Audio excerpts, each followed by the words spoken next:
गढ़वा जिले के रंका पूर्वी वन क्षेत्र के विश्रामपुर बलीगढ़ गांव की सीमा पर स्थित वन भूमि में मंडल डैम के विस्थापितों को बसाए जाने का सरकार के निर्णय का ग्रामीण विरोध कर रहे हैं। ग्रामीणों की राय जानने को लेकर शनिवार को विश्रामपुर के प्रस्तावित स्थल पर पहुंचे वन प्रमंडल पदाधिकारी एविन वेनी अब्राहम के समक्ष लोगों ने लिखित रूप से जोरदार विरोध दर्ज कराया है।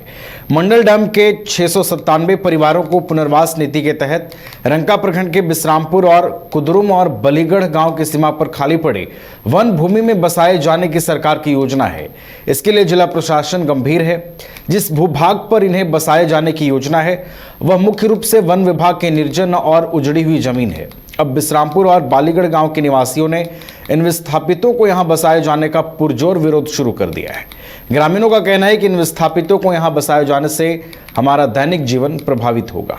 परियोजना प्रस्तावित है ग्राम विश्रामपुर और बालीगढ़ में एक वन्य अभियोजन का एक परियोजना प्रस्तावित है। उस वन भूमि अभियोजन से संबंधित साइट इंस्पेक्शन के चलते ग्राम वालों से पब्लिक कंसल्टेशन का मीटिंग था, जिसके ज़रिए वन अभियोजन से क्या प्रभाव रहेगा ये समझने के लिए आज का बैठक। मेरा कहना है कि यहाँ के आम आवाम आज डीएफओ साहब के सामने अपनी बात को रखा है कि हम लोग यहाँ नहीं बसने देंगे, चूँकि हम प्रभावित होंगे।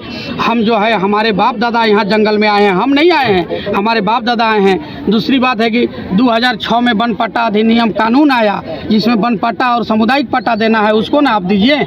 और वहाँ बलीगढ़ के जहाँ तक बात है 91-92 में वहाँ जो है गढ़वा उस समय के डीसी महोदय के द्वारा कैंप लगा करके और वहाँ 31-32 को भूमिहीन परिवारों को ज़मीन का बंदोबस्त हुआ है। 1 एकड़ 1.5 एकड़ दे करके भूमिहीनों को बसाया गया है, जो भूइयाँ परिवार हैं। उनका भी ज़मीन जो है उसमें ये जो है डाल दिए फॉरेस्ट में, और उनका भी ज़मीन पर बसाने की बात करें, ये कहाँ जाएंगे? क्या कह सकते हैं कि विरोध का सुर जो है पूरा उठने लगा है। जनता से खुद आपको पता चल गया होगा, डीएफओ साहब को खुद पता चल गया होगा कि यहाँ के लोग क्या कह रहे हैं। यहाँ के लोग अगर प्रभावित होंगे तो यहाँ के लोग गढ़वा डीसी के दरवाजे पर जाएंगे। यहाँ के लोग अगर प्रभावित होंगे तो मुख्यमंत्री के पास।